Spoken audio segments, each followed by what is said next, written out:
YouTubers, Big Swole 58 here. Welcome back to the channel.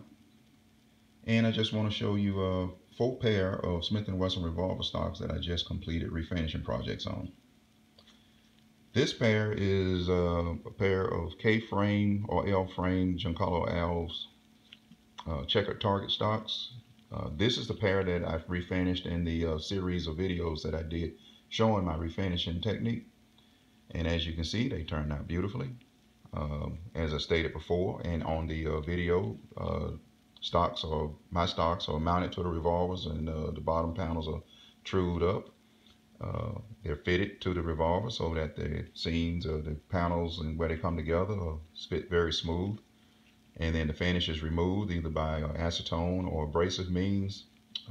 They're prepped, finished with 8 to 10 coats of clear gloss polyurethane with wet sanded in between with 1500 grit wetted paper, and then wet sanded again at the end if needed, and then polished to even out the finish.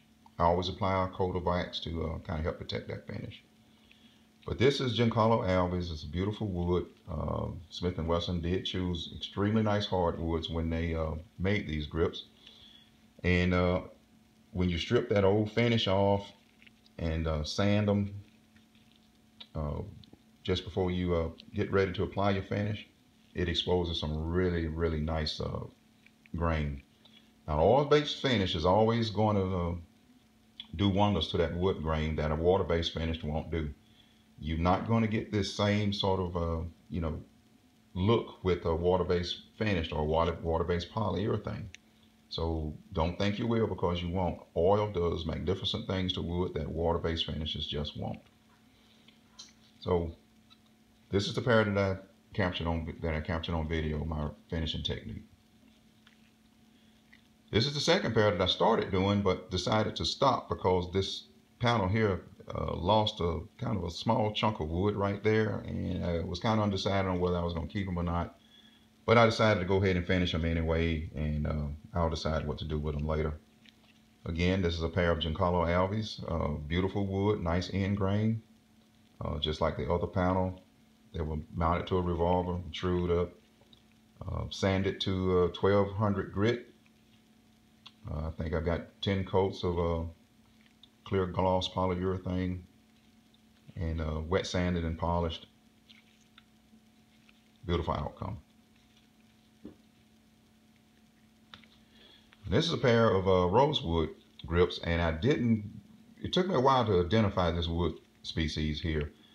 At one time I thought it was maybe a dark Giancarlo Alves or even a dark walnut, but after examining the wood grain extremely detailed, I realized that this is what I believe to be a dark rosewood. Rosewood can be anywhere from a very dark brown all the way up to a very medium tone brownish red color. You can almost identify it by looking at the end grain, because it's not going to be as highly figured as Giancarlo Alves, and the highs and lows in the wood aren't going to be as extreme. But these are a very nice pair of Brazilian rosewood, and they turned out nicely.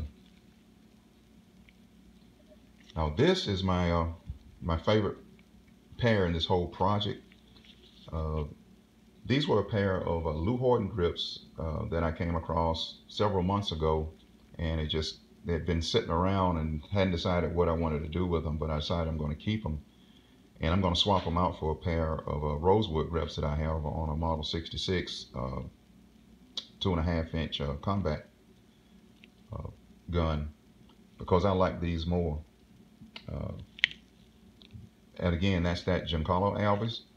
And if this color is almost like a medium amber brown, but it's this cinnamon colored stripe right here that kind of almost disappears when you kind of rotate it in the light. Sort of looks almost 3D. And you see this a lot of times with these finger groove grips with this Giancarlo, because it's smooth, so there's nothing to break up the grain texture. But these have, I think I did 12 coats of thin polyurethane on these, all wiped on. And I wet sanded these down to 2000 grit, and then I polished them to even out the finish, and these turned out great. Now, as I stated before, you know, these stocks aren't hard to do, and it costs very little money. It doesn't take any kind of specialized skill and no specialized equipment. Everything that I've done by hand, and I've done it with products that many of you probably just have sitting around in your garage or in your shop. So I just want to show you 4 projects that I've been working on and how they turned out. All total probably took me 5 hours spread out over 4 or 5 days. So anyway, that's all I got. Just want to show you that. Till the next time, thanks for watching. Peace World 58, signing out.